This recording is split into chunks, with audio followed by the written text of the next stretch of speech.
You have been speaking too much. That is why they do not fear you. Every word you offer is information. Every explanation is a surrender. The man who explains himself is already asking for permission to exist. Think about that. Permission to exist. When did you start believing your presence required justification? They do not respect what they can predict. They fear only what they cannot read. You have been trained to be readable. Your teachers, your parents, your managers, your partners, they all rewarded a version of you that was easy to understand, easy to manage, easy to dismiss. That training was their advantage, not yours. People do not read your intentions. They read your behavior, and your behavior has been too loud. You were kind. You were available. You were honest. And they mapped your every weakness like cartographers drawing lines on conquered land. Empathy shown freely is not strength. In a room of predators, it is a wound that is already bleeding before the first move is made. The world does not punish cruelty. It punishes visibility. It punishes need. Cruel people walk free every day. But the desperate, the loud, the ones who beg to be understood, they are devoured first. They rewarded people who revealed nothing, and studied everyone who revealed everything. Machiavelli did not write for scholars. He wrote for survivors, for those who saw clearly what others refused to name. He observed courts and councils, princes and pawns. He watched men rise and fall based on one variable alone, how much of themselves they left exposed. And he left one truth that still cuts today. The man who projects danger silently is always more feared than the man who announces it. The moment you over-explained, they stopped fearing your decisions. Permanently. Respect is not built with words. It is built with silence that makes them wonder. Rule 1. Let your decisions speak. Never let your reasoning beg for acceptance. When you explain why you did something, you are not clarifying. You are pleading. You are saying, please understand me. Please don't punish me. Please see that I had a good reason. And the moment you plead, you lose. The executive who fires someone and then explains for 20 minutes is not leading. He is apologizing for leading. The partner who sets a boundary and then lists 8 reasons is not setting a boundary. She is negotiating her own worth. I will never over-explain myself again. You were taught that honesty builds trust. In power, honesty builds vulnerability. Every truth you volunteer is a weapon placed in someone else's hand, and they will use it, not because they are evil, because that is what power does. It exploits what is offered. Rule 2. Keep your next move dark. Let them their eyes. Never confirm.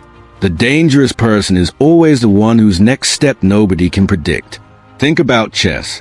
The amateur announces his attack. He moves a piece forward with aggression visible on his face. The grandmaster moves quietly, shifts a pawn here, repositions a knight there.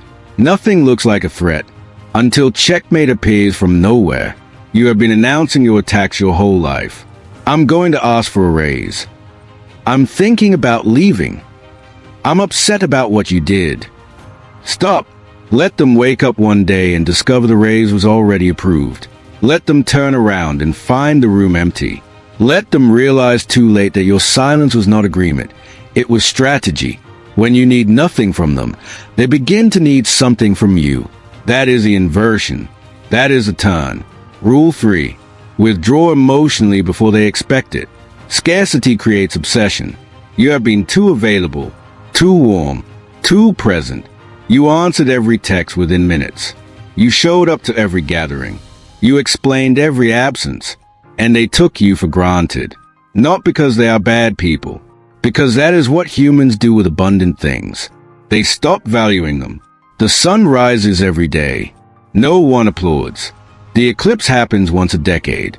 People travel across oceans to witness it. Become the eclipse. Withdraw your attention without explanation. Leave conversations first. Be present, then disappear. Let them feel the absence before they understand the cause. This knowledge is for protection, not destruction. Remember that as you continue watching. You are not learning to harm. You are learning to stop being harmed. Rule 4. Never fight for fair. Move in silence until the position is already yours. Every time you demanded fairness, you announced that you were losing. Stop and feel that. If you were winning, would you be shouting about fairness? No. You would be silent, enjoying the advantage. Fair systems are designed to be navigated quietly, not argued loudly from below. The employee who complains about unequal pay is listened to politely and then ignored. The employee who interviews elsewhere receives an offer and places it on the manager's desk without a word. That employee is feared. Do you see the difference? One asked, one moved. I will move in silence and let the result speak. Your body betrays your status before your mouth opens. That is where you lose. Rule 5. Slow your movement. Lower your voice register. Occupy space without apology. Watch people in any room. The nervous ones shift weight. They fidget. They speak quickly and pitch upward at the end of sentences as if asking a question. The powerful ones are still. Their voice drops at the end of a statement. They do not rush to fill silence. They do not shrink to let others pass. You have been performing smallness your whole life, making yourself small in doorways, quicker in speech, lighter in presence. Stop. Move like someone who has already won. The mind follows the body's signal. My stillness is my power. I will not perform for anyone. The loudest person in the room is always the most desperate for control. Silence is not absence. It is information control. It is psychological dominance. Rule 6. Speak only to give direction. Be silent to project power. Never fill empty air. Most people panic when silence appears. They rush to fill it with words, jokes, explanations, nervous laughter. They are not communicating. They are escaping. You will stop escaping. When a question is asked, pause. Let the silence stretch. Let them wonder if you heard. Let them begin to doubt their own question. Then speak. Slowly, briefly, and stop again. Every word you do not speak is a question they cannot answer. Every silence is a mirror they must face. Predictable people are safe to disrespect. Unpredictable people are dangerous to offend. Vary your responses. Reward unexpectedly. Withdraw without warning. Never become a pattern. Rule 7. Let them never complete their model of you. A mystery commands respect. If they believe you will always be kind, be cold once. If they believe you will always be cold, be kind without explanation. Do not let them finish the sentence that begins, they always... Because the moment they finish that sentence, you are no longer a person. You are a machine. And machines are not feared. They are used. Rule 8. Your face is the most read document in any room. Master it or lose everything. Good news, bad news, threat, insult.